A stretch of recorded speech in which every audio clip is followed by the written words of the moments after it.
tock, tick, tock. Easy does it. Easy. Tick, tock, tick, tock. There's nobody there. There's nobody there. It's all in your head. Tick, tock, tick, tock. It's all in your head. You're safe. You're safe. You're safe. Finally, I slowly released the deep breath I was holding, and I opened my eyes.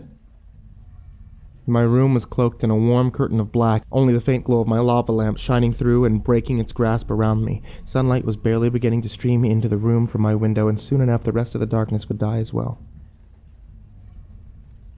I sat up in my bed. Dark blue blankets sliding off from around me as I left their comforting embrace. I didn't want to get up yet, but at the same time I didn't want to stay in either. I didn't want to go back to sleep, and after that nightmare I couldn't even if I tried. I rubbed my clammy palms over my eyes, rubbing away the remaining hold sleep had over me. These dreams are getting worse, I thought to myself with a groan. I shifted over and pushed myself up, pausing for a moment before finally getting out of bed and clicking on that light above my head.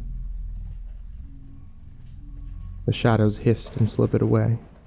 They skittered and crawled all across the room, their amorphous bodies slithering under every nook and cranny and their claws scraping the walls as they scrambled away into their dark sanctuaries.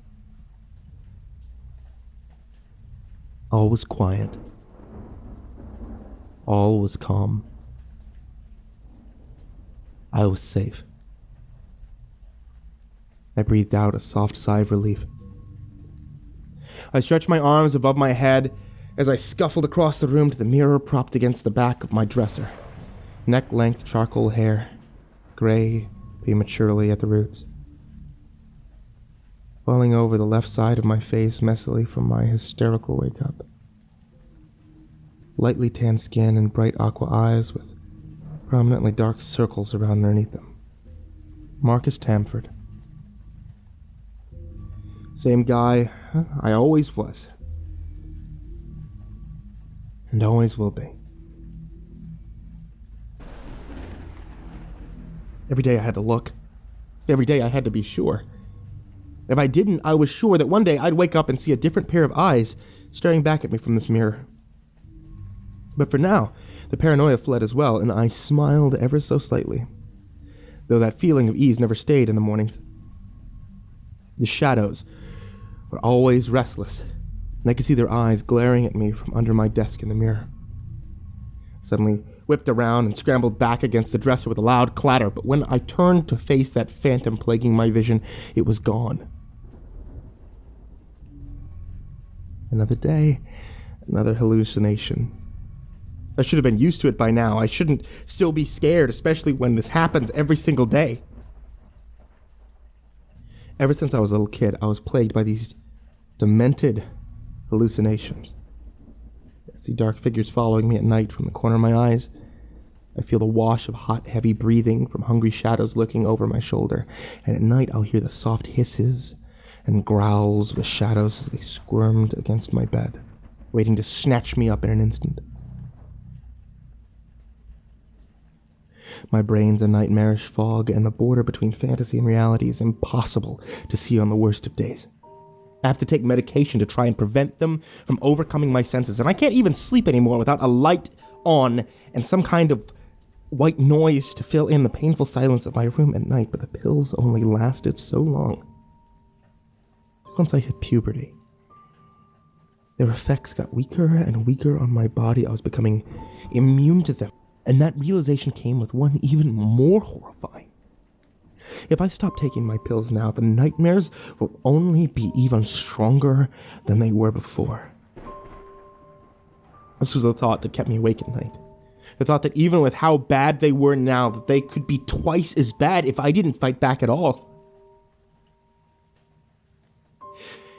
I put my hand on my chest, feeling my heartbeat finally starting to calm back down. I breathed out a deep, tired sigh as I pushed myself away from the dresser. The quicker I got ready, the quicker I could take my meds and get rid of those visions for the day. I hastily flew on my usual garb, red t-shirt, my favorite black camouflage hoodie, a pair of long, dark red jeans, and a pair of bright red and white sneakers. So I had plenty of time before class, so now the most important task. Get my pills. I opened my door, turned my gaze down to the deep, disturbing dark hallway that my room was connected to. My blood ran cold at just the sight of that vast emptiness of dark space before me. Dementophobia, the fear of voids or empty spaces.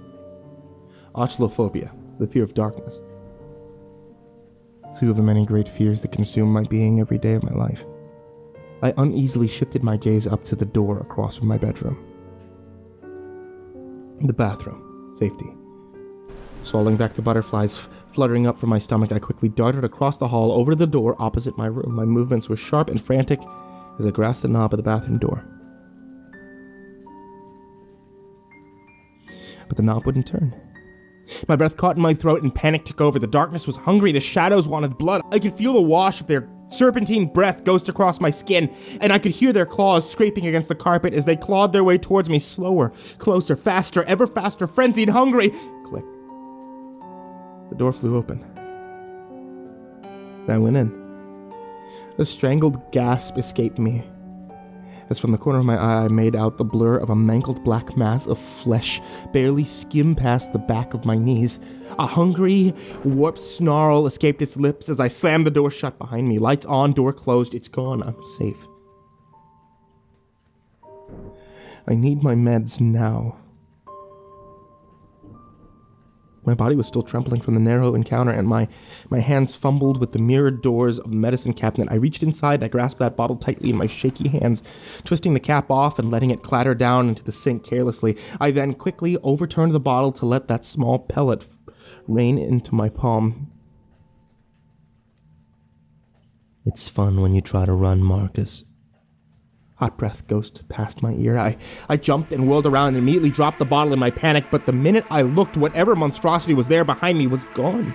Wait, my pills! As quick as I could, I returned the overturned bottle, and as fast as I had tried to scramble at the pellets rolling down the drain, I wasn't fast enough. Down they went, every last one of them. Gone. What now? I didn't know what to do. I stood trembling and terrified as I stared at that hollow drain. It's exactly what I feared most. It's exactly what I tried to prevent every day and night, but now the day is here. They'll come back now, even stronger than ever. I couldn't move. I couldn't even breathe. In that very moment, time had stopped altogether. I was frozen and nothing could thaw me from my place. I clenched my eyes shut tight. I couldn't let this happen. I had to force myself to swallow down the anxiety rising up in my gut before it sent me into hysteria. I slowly looked to the bathroom door beside me. Dare I open it? Couldn't I just stay in here until my mom goes to the doctor and gets me a refill? I contemplated this for a moment, combing my fingers uneasily through my long, graying hair, and finally, I firmly grasped the knob of the door and I twisted it. Light from the bathroom streamed out into the hallway. Nothing was there.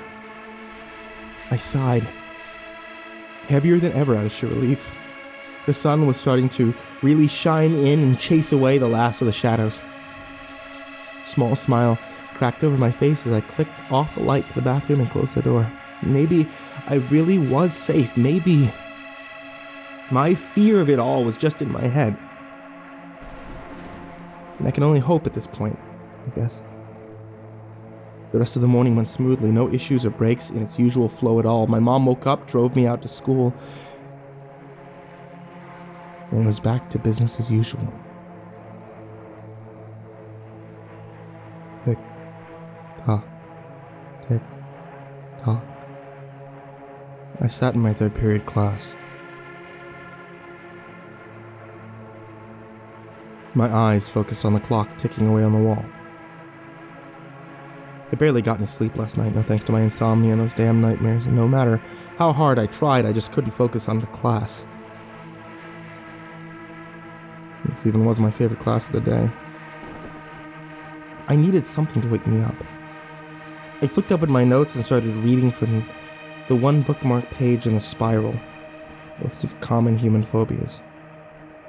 Oculophobia, arachnophobia, autophobia, batophobia, bogophobia, catoptrophobia, claustrophobia, cometrophobia, dementophobia, dementophobia,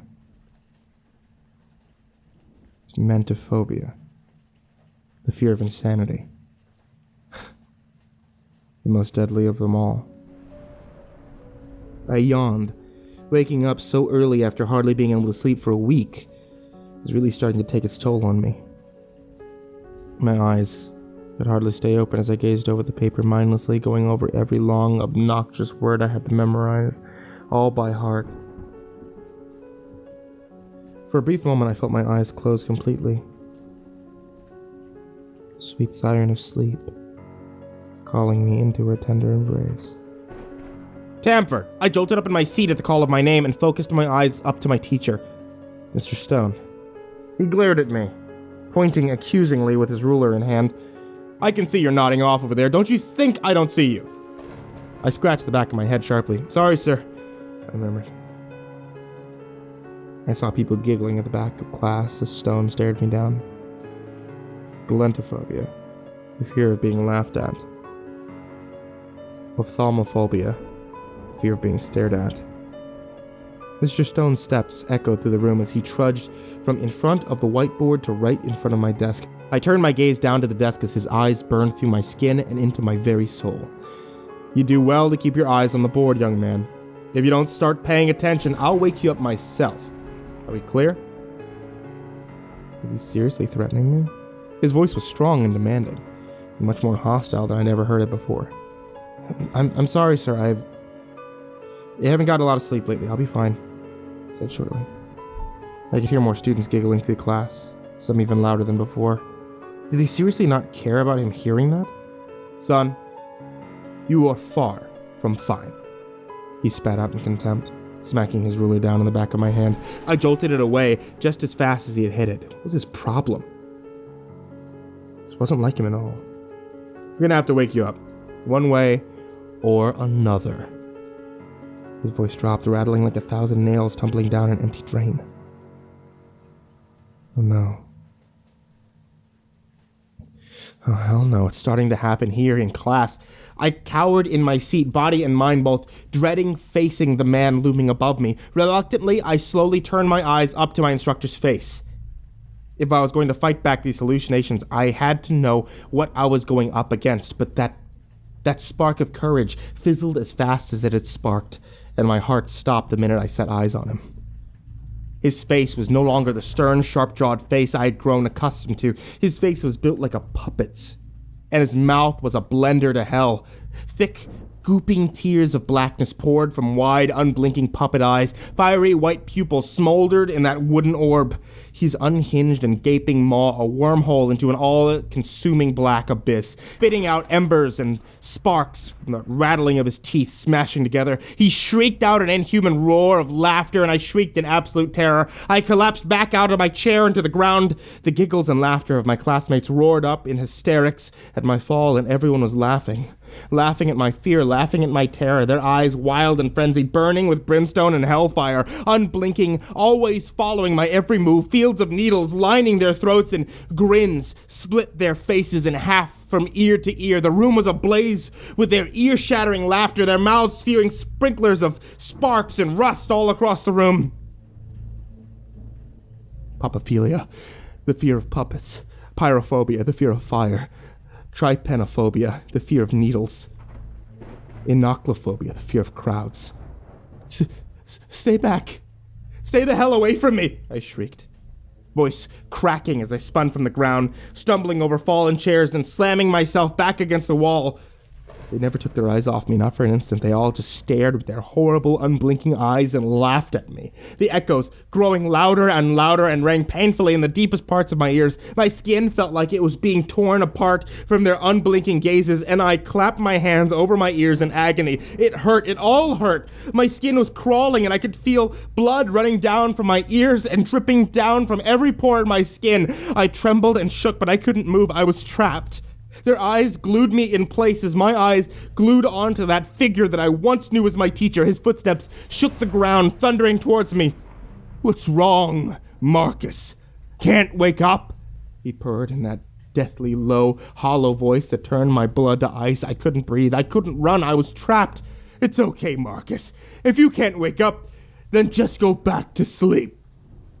The voice came out in short, uneven breaths as I struggled to try and make myself say something, anything. Mr. Stone snapped the ruler against the wall beside me, shattering it apart into a splinter of wood and daggers.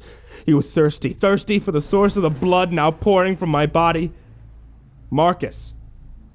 Someone was calling me, but their voice was drowned by the roars of hysterical laughter ripping across the room. All I could do was try and force myself to form the words as Mr. Stone took hold of that ruler with both hands and positioned it over his head and down at me. No. Tamford!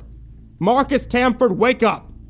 My eyes snapped open wide, and a sharp gasp echoed from my lips. Breath rushed into my lungs, and I coughed roughly in pain. I could still feel the fresh blood in my lungs, and I could still feel the pain from the splinters driving into my chest, but nothing was there. Mr. Stone was grasping onto my shoulders from above me. The entire class pressed around in a choking circle around us. The previous laughter was replaced with soft murmurs and hushed whispers. Claustrophobia. The fear of confined spaces. Let me go! Okay, get away from me! I thrashed back against that deep grip of my teacher and kicked wildly to try and get away from the crowd. "Give him some air, damn it! Leave him alone, you bunch of vultures!" One of the kids started violently shoving back some of the kids crowding around me, breaking apart a nice chunk in the crowd until Mr. Stone shot a deathly scowl to the rest of them. "Back up unless you all want after-school detention," he barked. The threat quickly scattered the remaining kids choking around me. I just sat there, panting, wheezing, like I'd been shoved underwater for an hour. Mr. Stone finally released my shoulders and crouched down before me. "Marcus, you all right?" he asked. I swallowed roughly. He gave a short nod. He couldn't say anything. My body was still in shock from it all. I just pulled my knees to my chest and I hugged him there, giving another quiet nod in reply. He frowned. It was obvious he didn't believe me, but he breathed a heavy sigh of relief nonetheless. "I think you should visit the nurse, Tamford. Have her call your mom and get you home. You clearly need the rest." I didn't want to go home. I knew he was right. Here at school was not the time to be freaking out over nothing, but still. How bad was I? "I'll take him to the nurse, sir." I looked up from the floor and I saw my close friend Matt shifting his feet over the both of us. "It's my friend. I can handle him," he said reassuringly. The suggestion seemed to please Stone as he stood up to his towering height above the both of us and gave a firm nod in approval. "That's fine. Just tell him it was an emergency so that won't get you in any trouble. At least for not having a pass." Matt nodded before reaching down to lend me a hand back up to my feet. "Everybody back to your seats. No time for lollygagging," I heard Mr. Stone announce as I was led out of the classroom with Matt. There was a long walk to the nurse's office from the classroom, and the silence between us was deafening as we started walking.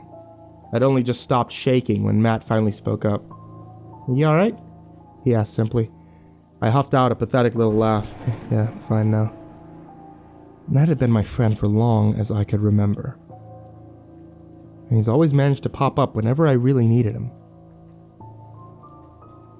Didn't matter where I was or what I was doing, he was always there with me. He was a little bit shorter than me, but not by a lot, since I was only 5'10". He has somehow natural, bright, cherry red hair, cut short with his long, parted bangs that completely overpowered his dull gray-green eyes. He always wore this black and white striped shirt underneath a pair of dull, faded overalls, and a pair of dusty brown boots. Stuck out like a sore thumb in the crowd, and yet, all the same, somehow nobody seemed to pay him any mind other than me.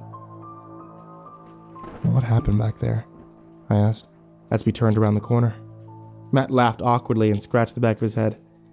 Yeah, well, you kind of fell asleep in the middle of class. Stone was trying to wake you up, but you wouldn't budge. Then you just kind of jumped out of your seat and started stumbling across the class like a crazy person. You were screaming and covering your ears and Finally fell over a desk. You kind of just rolled around on the ground for a bit till Stone finally brought you back to us, so... He trailed off, grinning widely with a shrug. I guess you broke the school record on the crazy scale. Sounded about right, considering how much my head hurt at the time. I'd felt like I'd gone head-to-head with an angry rhino and lost. Great, so people are gonna be gossiping about me up and down this place. Matt snorted a laugh. Well, like they didn't already. Don't sweat it. You only got 1 year left anyway, so who cares, right? He assured me, giving a hearty pat on the back.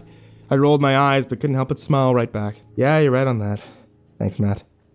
Anytime. Hey, next time you have a full-scale freak-out, do me a favor and not hit me in the face on your way down? Nah, it's not my fault you have such a punchable face. Yeah, well, next time I'll hit you back twice as hard. Just don't mess around, dick. We shared a good couple of laughs as we finally made it to the office. Times like this were much more bearable when he was here with me. Tick, tock, tick, tock. The air was uncomfortably quiet and still as I sat there waiting for the nurse to arrive in the office. The soft shuffling of staff was barely a whisper past the door, and the only company I had was the small clock ticking away on the desk. Silence was beginning to get to me. The lights of the room were blindingly bright, and the shadows around me were deep and dark. I could feel them breathing.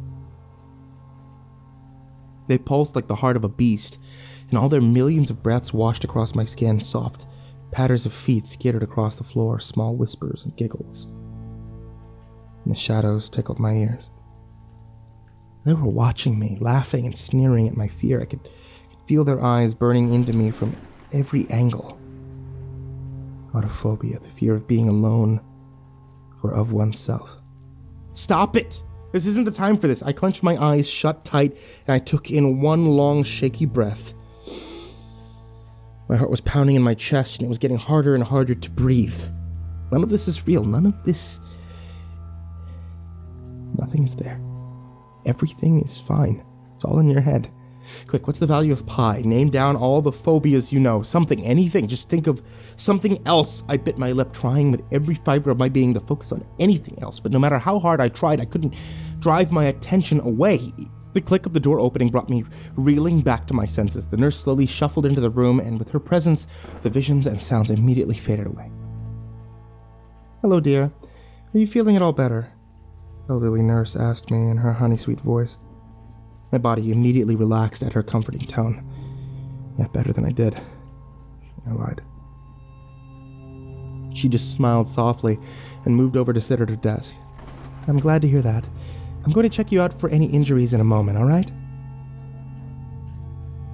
I just need to fill these out first for the front desk, so they know that you'll be leaving early.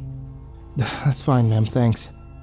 And with that, she sat herself down, and I looked away to distract myself once more. Tick, tock, tick, tock.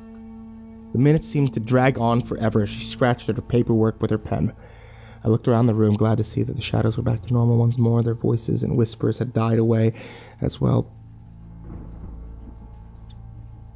But the longer I sat,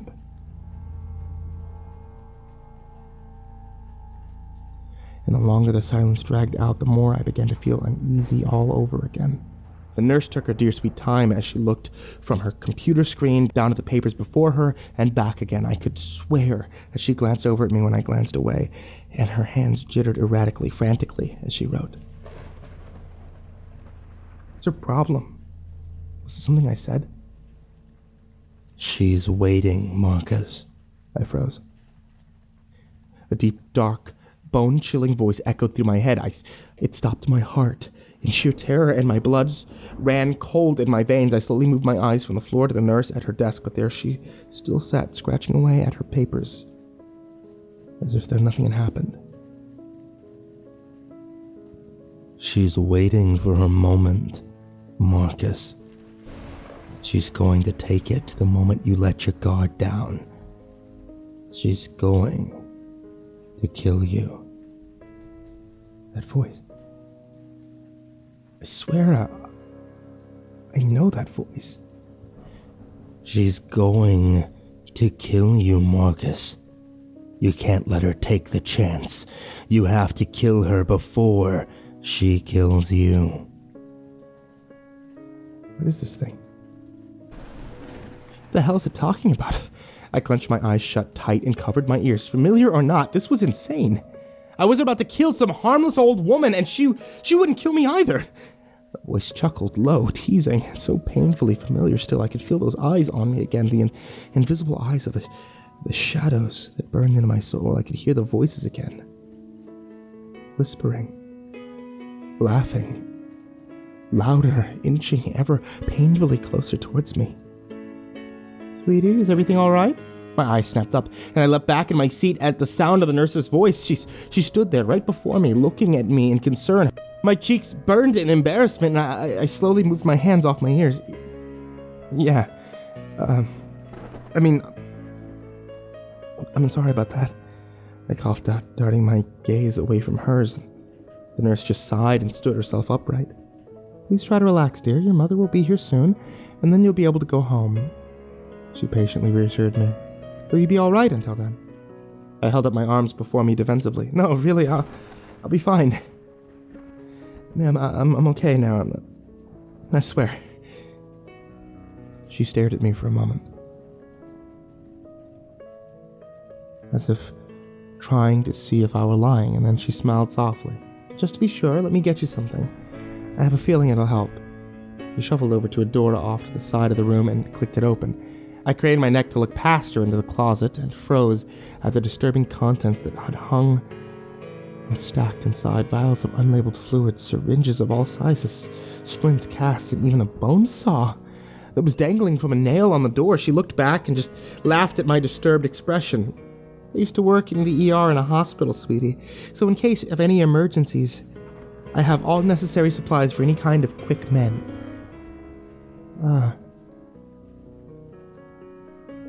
Yeah, I guess that makes sense. She turned back to me and buried her nose in the shelves of the closet, blocking my vision from seeing any further inside.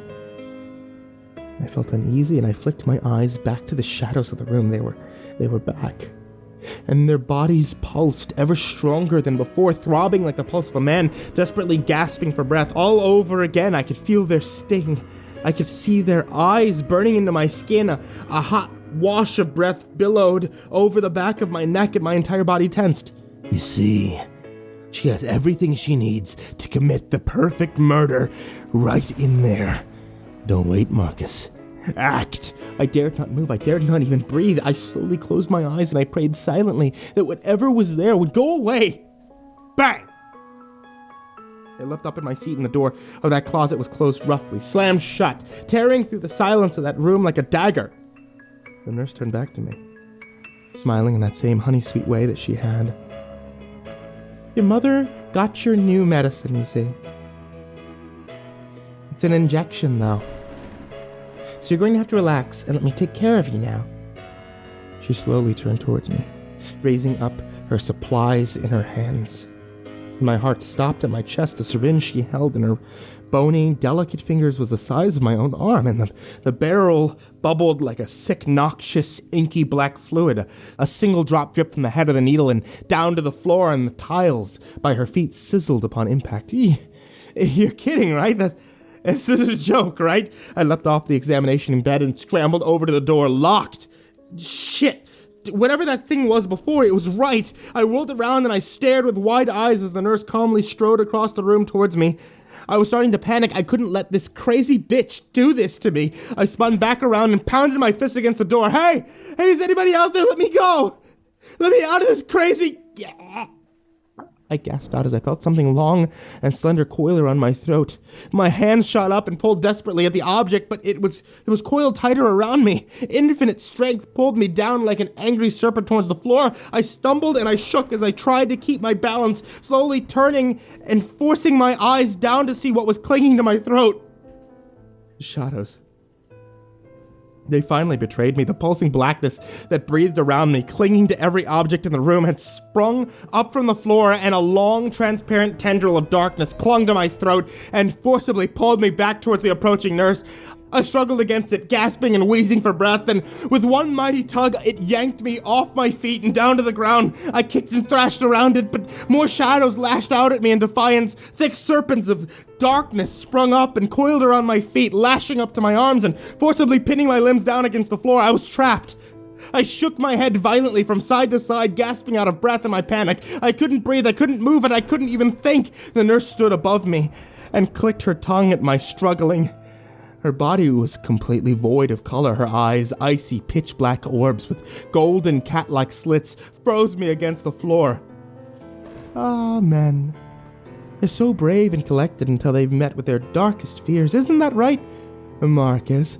She cooed as she calmly flicked the tip of the obnoxious, oversized needle, disgusting black tar flying from its shimmering head. She knelt down on the ground beside my head, a wide, sharp-toothed grin cracked against her face as she stared down at my helpless form.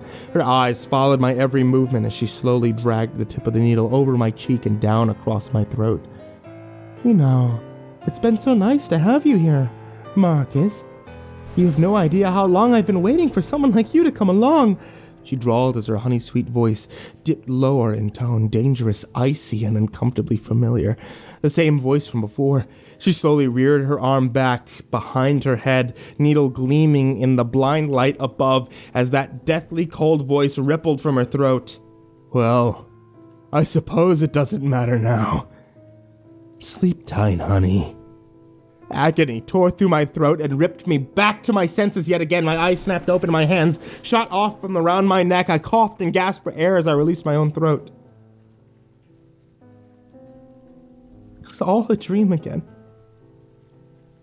This isn't right. This isn't how it normally goes. It was my insomnia finally turning me into a borderline narcoleptic. I was so drained from energy from the last few days that it would make sense. I was awake. But the nightmare wasn't over. All around me, the shadows were growing stronger than ever. They throbbed, they twitched and quivered, they hissed and cackled, growling into that sickening blackness that consumed the entire room around me. No way in hell I was dealing with this again. I bolted up off the bed and charged out of the nurse's office. The shifting, faceless bodies of both faculty and students alike were a blur as I shoved my way through the office crowds. Join us, Marcus. Join us, I heard the shadows scream out to me, their thick tendrils of darkness lashing out at my legs and brushing past me as I tore through the office.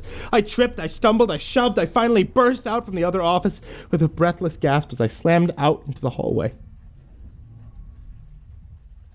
The voices were gone, the shadows quivered back against the ground. I was safe, I thought. But I was wrong. The light above my head flickered ominously as I caught my breath in the hall. I looked up. The light sparkled and faded as I wheezed from breath. I swallowed thickly, slowly turning to face the open hallway. An icy howl of wind blew across my face as I squinted against that sudden gust. I brushed past death 1,000,000 times in my nightmares, but what I saw then, I don't think I could ever forget. The tiles were dark and slathered with dirt and grime, some of them torn up and blown apart in chunks all across the floor. The walls were torn and stained, and the paint was peeling tragically all along its shadowed length. Shimmering fluid dripped ominously from the ceiling, pooling across the floor in puddles of pitch black. The overhead lines of light on the ceiling were shattered and dead, and what few remained were tired and dying in their half-mangled states. Their veins of cords hung like vines. The ends frayed out and stretched to their furthest limits and sparked up angrily as the icy breeze threatened to tear away their last few seconds of light. I swallowed down the lump in my throat and clenched my fists at my side. This had gone on long enough. I can't keep running around forever like this. So now, more than ever, it's time to end this nightmare once and for all. I forced myself forward, heavy steps echoing through the dank and rotting halls as I descended deeper into the darkness, into the heart of the shadows. Shattered glass and tile cracked and crunched beneath my feet, and angry sparks fluttered from light above my head, falling like dying fireflies to the ground. The red-painted lockers against the wall were rusted and rotting, and many of those doors were either smashed in or busted open and hanging off the hinges. Tiny black insects skittered, squirmed, and buzzed from the open holes in the door, picking ravenously at half-eaten apples and abandoned textbooks nestled within. My skin crawled at the sight of them, and I swear I could feel even their millions of eyes burning into me. Dementophobia, the fear of bugs and insects. It all seemed to go on forever, walls stretching deep into the inky blackness before me. I walked and walked till I finally reached the wide and inviting main hall where the classroom once stood. The doors to the rooms were all just as corrupted as the rest of the hall, dark, dank, cold, and pale, with large viewing windows at the top that were secured with thick iron bars.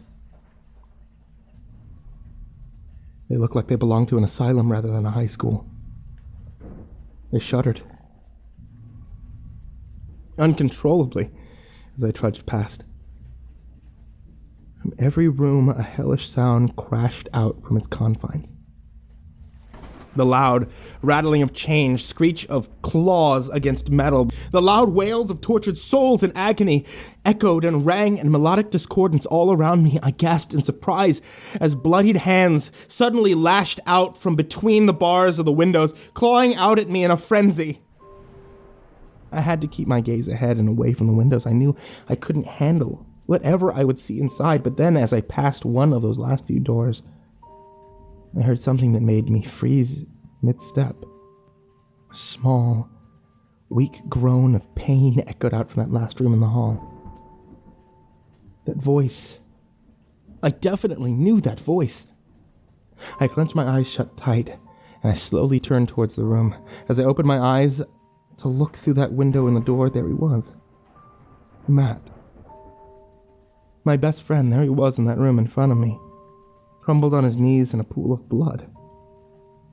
His arms hung uselessly above his head as thick snake-like chains coiled around his wrists and throat and pulled them both skyward.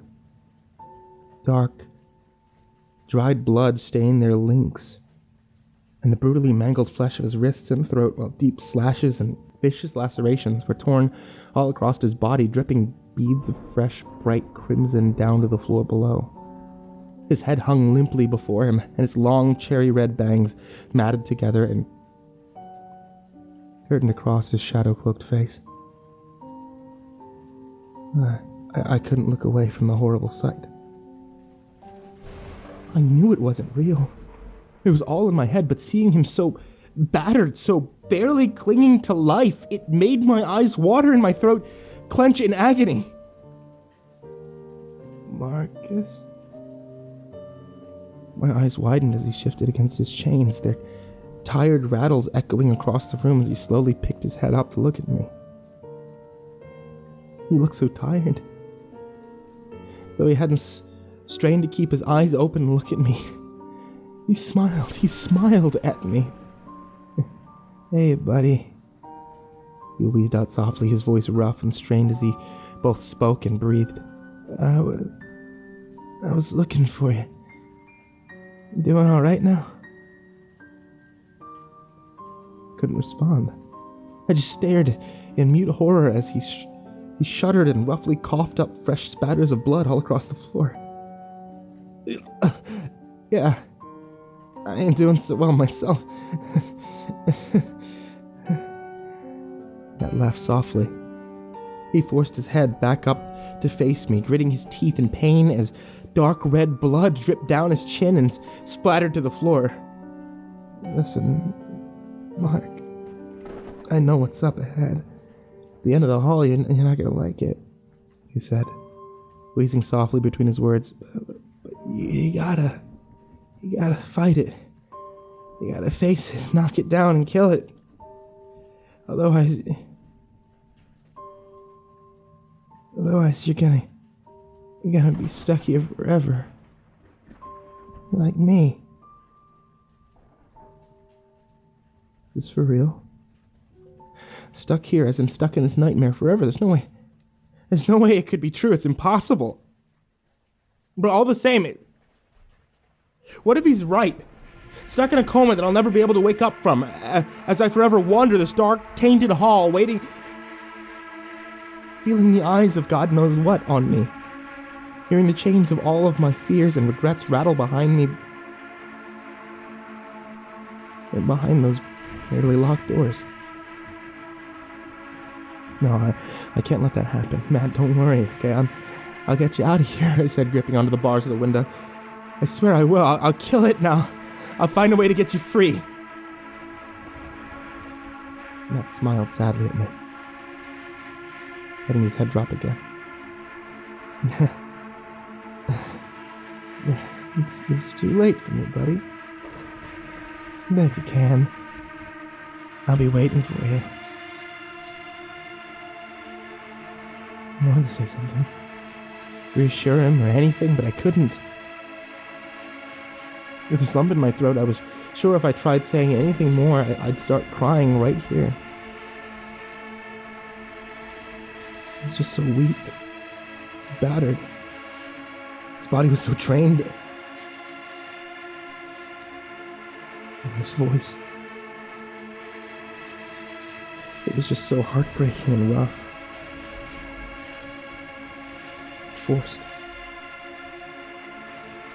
I forced my gaze away and my hands slipped from the bars of the door. Yeah, bye, Mark.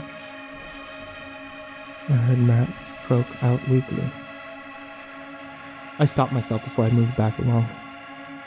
I swallowed hard up, paused for the longest time before I finally managed to quietly whisper back. Bye, Matt. Took a really long time for me to recover from that. I had to stop, so I stood, leaned back against the next door, my entire body shaking all over from what I just witnessed.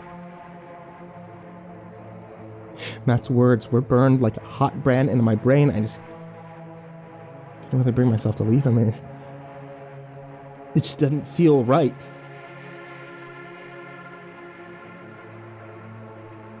At that moment, a cold, icy gust whirled across my face, forcing my attention. I reluctantly looked up and gazed down the hall. The lights began to flicker out one by one in the distance, and with each one that died out, the gust grew stronger and stronger against me. So this is it. The end of the line. I shakily pushed myself off the door and faced the growing blackness creeping towards me. The wind was howling, and I clenched my fists at my side in determination. Am I really ready to finish all of this off? Hell no, I'm not. But this is still getting done, whether I like it or not. One light died, then another, and I closed my eyes and I let out a long, slow breath of air to calm my nerves. Dreams can't hurt you. Nothing can hurt you here. Nothing is real. It's all in your head, I muttered to myself. The air felt increasingly tight and suffocating as the darkness loomed ever closer. One by one, every light went out. The last halo of safety above me, beginning to flicker and die like all of its brothers and sisters, and then silent. The wind had died. The icy air prickled against my skin. I could feel the darkness breathing, pulsing around me, but all I could hear was the shakiness of my breath echoing in my ears and a heavy throb of my heart pounding in my chest. I didn't want to move. I didn't want to breathe. The final boss was here before me, and I knew that if I moved now, it would get me. I didn't stand a chance. But even with this knowledge in my head, I slowly opened my eyes, ready to face it all. I yelped, leaping back a full 10 feet and suddenly seeing a pair of eyes right in front of my face, but what I saw when I moved back startled me even more. A mirror.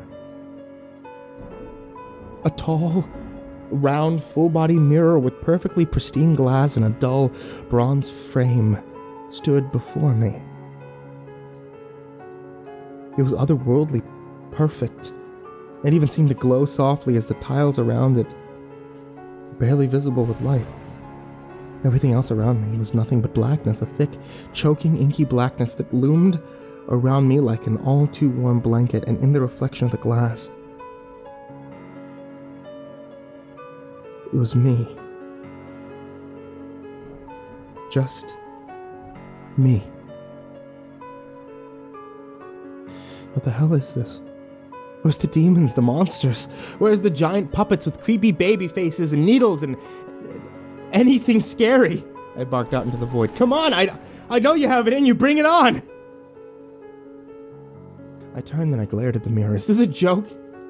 Are you making fun of me? I yelled, rearing back my arm and blasting the mirror full force with my fist. Instantly I recoiled and hissed. Rubbing my hand in pain, I looked back up at the glass. Not a single scratch or smudge on it. Its perfection wasn't marred at all, and it only made me angrier. I brought my foot up and I slammed my heel into it as hard as I could. Still, not a single crack on it, not even a speck of dirt from my shoe. What the hell's going on? I shouted. Slamming my forearms down on the mirror in confused rage, I clenched my eyes shut tight, and I thunked my forehead against the glass. All this terror, all these years of running from imaginary monsters in my mind, was it all for nothing? Was there nothing else to it? I sighed and I gently pounded my fist against the glass of the pristine mirror. There's nothing. Nothing at all would leave a scratch or a smudge on the damn thing. There was nothing I could do. I didn't know what else to do. I didn't want to move because this was the only spot in the room that wasn't suffocatingly dark. Seconds. Minutes. It seemed to be forever. I stood there. My anger eventually died down and my heart stopped pounding in my chest. I was alone. There was nothing to fight, nothing to lose, nothing at all to gain either. All this work really was for nothing. Nothing is waiting for me at the end of the line to test my courage and banish the darkness in my mind. The only real monsters that I would be destroying at this point, I would have to imagine just to get rid of it.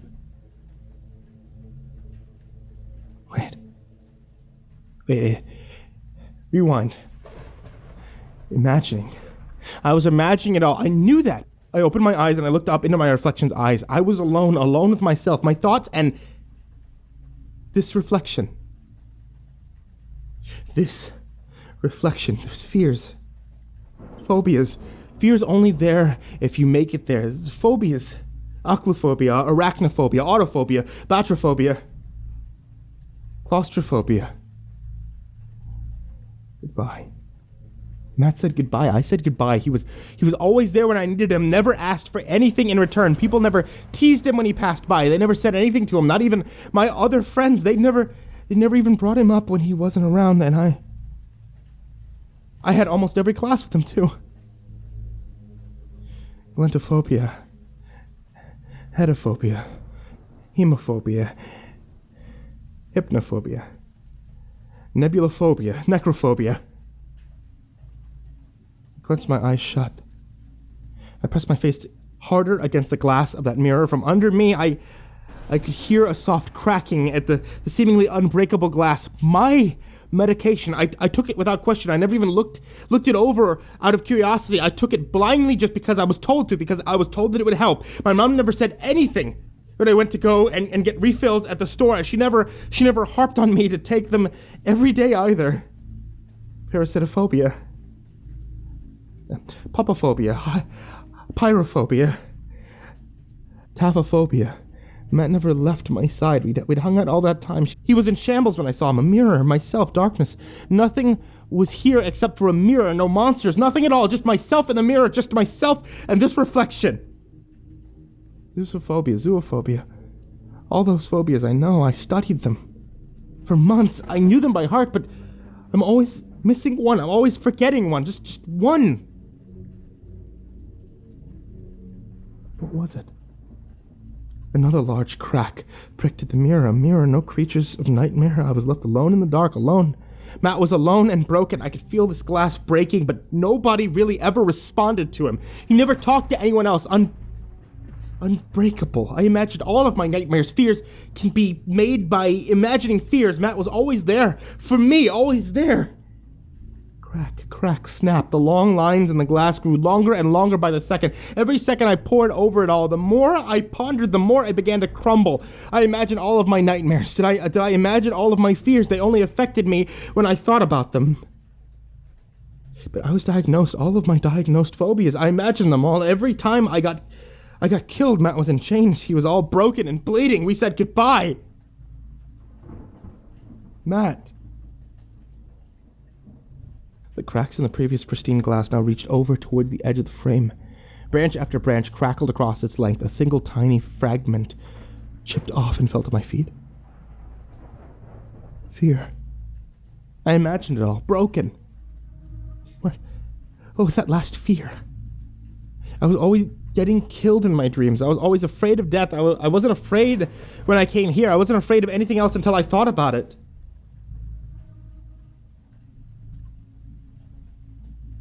Matt. Did he imagine it all? It's Caine. Derailed? No. What was the one I always forgot? The mirror was a melodious song of cracks and snaps. Dozens of tiny shards trickling down to my feet. I was so scared when I came here. Scared of what? I didn't know what to find, what to do, or where to go. It only made things worse. They were always trying to kill me, but only in my dreams. I imagined everything up. My fears, my friends, my life. Dementophobia. The fear of insanity.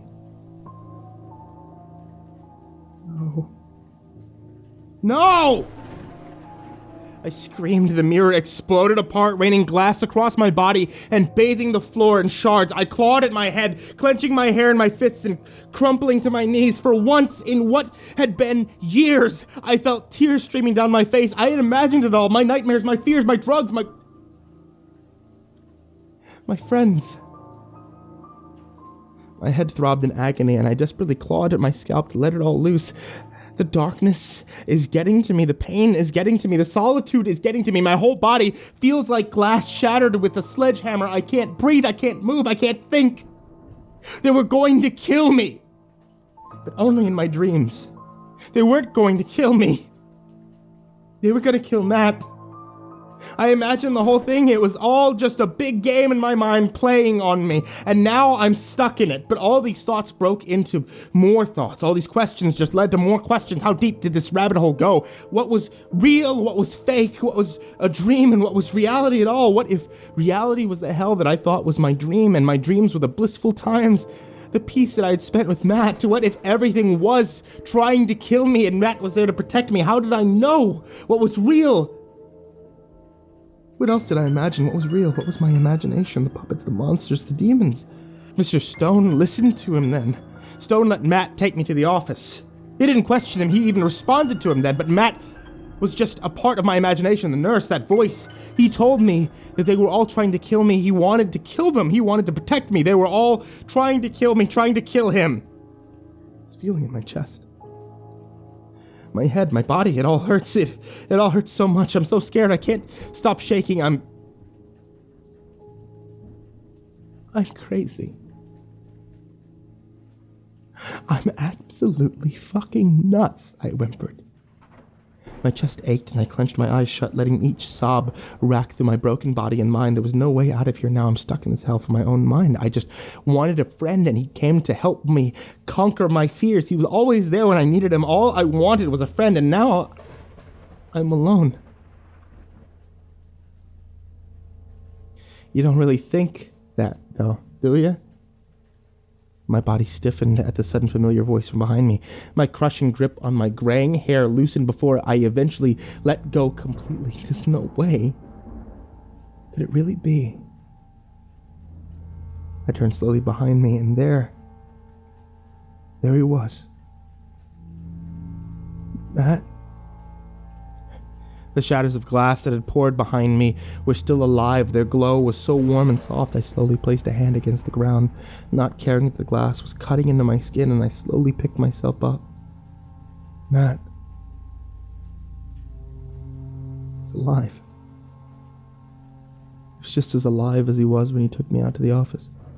Not a single cut, bruise, or hint of blood was on his body. He grinned crookedly at me in that same snarly way he always would before. Didn't I warn you that you wouldn't like the truth? He joked, placing his hand upon his lips. I knew you'd miss me, you big dope. But you know, even though you got a lot of it right, you're still pretty far off from the truth. I stayed silent as he paused, wiping my eyes with the end of my sleeve. Not about to leave. Hell, you can't even get rid of me, even if you wanted to. That being said, he closed his eyes for a moment before opening them back up and locking them onto mine. His eyes seemed to hold a deathly intensity to them now. I think it's about time we up the stakes of our friendship. Don't you think? What's that supposed to mean? I croaked out, clearing my throat awkwardly. Matt just snickered. Well, see, Mark, here's the thing, he started, slowly pacing himself around me. You want a friend? I want to live. I can't live without a host. You're too scared to see reality without me. So how about we make a deal, huh? You give me some of that delicious fear of yours once in a while, so I won't go hungry, and I stick around and keep you company. And as a bonus, I'll even let you play with my little toys. You won't feel so weak anymore. Sound good? I sniffled, wiping away the last few tears from my red and puffy eyes. Hungry? Toys? What are you talking about, Matt? What's this all about? I turned to face him as he paced. And finally, in the most serious tone I could muster, what are you? He stopped his pacing immediately, and my blood ran cold as he gave me the biggest, meanest grin I'd ever seen him make. His canines were long and sharp, glinting in the dull light of the mirror. Now you're getting it. He raised his hands up, and from the tile floor below, the sea of inky blackness slowly dragged itself away from my feet. The shadows themselves rose up in long, swirling, and very much solid tendrils around us. A sharp pang of deja vu passed through my mind. These shadows in the nurse's office, they're just like these before. Though now they weren't harsh and bloodthirsty. Instead, they were just gently swirling and swaying like ocean waves around us. You like it? It's just one of the toys I'll let you play with later, buddy, he said with a smirk as he watched my awe at the scene. Most people can't see me, hear me, or feel me, but don't worry, Mark. I'm still real. Now, very real. Just not exactly what you'd call human. You'd catch my drift. Instead of eating food like you do, I feed on those delicious clouds of fear and panic that your mind makes. I forced my gaze away from the shadowy display and looked back to Matt. Wait, so you're the reason I keep having nightmares? He clicked his tongue and shot me a wink. Bingo. Don't take it too personally, though, buddy. It's funny to watch you run and hide under your blankets at night, but I'm doing it more so I can stay alive. Matt paused there and reached his hand out to me. So, make a deal, Marcus Tamford, he said rather seriously, though the crude little smirk was still plastered on his face. We'll keep each other alive and safe from now on. You keep me alive with those tasty dreams once in a while, and in return, I'll let you use my shadows whenever you like, and on top of that, I'll let you see all of reality with no more tricks. That sound good?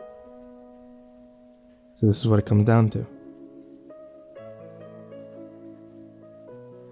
I can either end it all here, and now, lose Matt forever, and stay trapped in this madhouse alone, or I can keep him company. See the real world for real, once and for all, even if I had to keep dealing with these nightmares for the rest of my life. I looked from his fierce gaze down to his hand, and now I could see small wisps of those foggy shadows dripping off of his skin. I don't know if it's safe to say this anymore, but he's still my friend. And if that's true, all he wanted was just to stay alive, is it really so wrong? Fine. We got a deal. Those words, those 5 simple words, were our binding contract as I reached up and clutched his hand. Matt seemed a bit surprised at first as I actually reached out to shake his hand, but then that wicked grin sped back across his face again. Pleasure doing business with you, buddy. All at once, the shadows around us swarmed down upon me. They washed up and crushed down on my legs, swirling over my body like a sea of angry serpents. Panic flooded through me, and I tried to pull myself away, but Matt's vice grip kept me held in place. I stared at him in a mix of horror and betrayal. He didn't say anything, he just grinned slowly. He raised his arms up, and 2 huge needle-like tendrils of shadow growing up behind him. Slowly they rose, and seeing them only sent me into further panic, and I tried desperately to pull away. Now do me a favor, Mark. And don't blink. He flew forward, and all at once my eyes were plunged into eternal blackness. Sweetie? Sweetie, is everything all right? My eyes snapped open, and a sudden rush of air whipped into my lungs. The nurse jumped back in surprise as I reawoke. Are you okay? Concern now laced deep in her voice. Yeah. I just had a bad dream, I mumbled. I slowly rolled up from the ground to the hallway where I must have fallen while I was out, and I rubbed my tired eyes. Was it really another bad dream? No, it wasn't just a dream this time. No, things were very much different. In every corner of the hall, I could see the shadows pulsing with life. Under every locker and shoved aside chair, and under both of us, in its depth, they calmly pulsed and breathed. I could feel even my own shadow below me. Every breath swell, and under the nurse, I could see her anxious and trembling with life. I was seeing things through Matt's eyes. I looked up at the nurse, but before I could say anything I stopped. Matt was standing right behind her. His eyes were piercing golden cat-like slits, floating in a sea of icy blackness. His fangs were just as sharp and menacing as before. His fingers were now topped with long, jet-black claws. Everything else about him looked like it did before. And at this point, I didn't know if that made me feel reassured or uncomfortable. When he saw my attention drawn to him, he grinned and he gave me a small wave. The nurse glanced back, following my gaze, but then turned back to look at me once more. That was right. She didn't see him at all. The nurse cleared her throat lightly and stood herself back up to her feet. Well, I spoke to both your doctor and your mother, dear. I have some medicine that should help with your little problem. But unfortunately, it's an injection, so I'm going to have to get some things before I can give it to you and let you go home, okay? She kept her gaze away from mine. She must have seen that something was different about me now. Don't worry, I'll get a Band-Aid for that little cut on your hand, too. She mumbled, turning to shuffle back away from me and towards that office door. Marcus, Matt said, drawing my attention back to him. His gaze was intense as he stared that nurse down from behind her. He narrowed his eyes and grinning cruelly as he lifted his hand up into the air towards the door. I followed his hand with my eyes and saw the thin shadow of the doorknob slither up into the lock. The nurse tried the door, but frowned slightly when the knob didn't turn. Oh?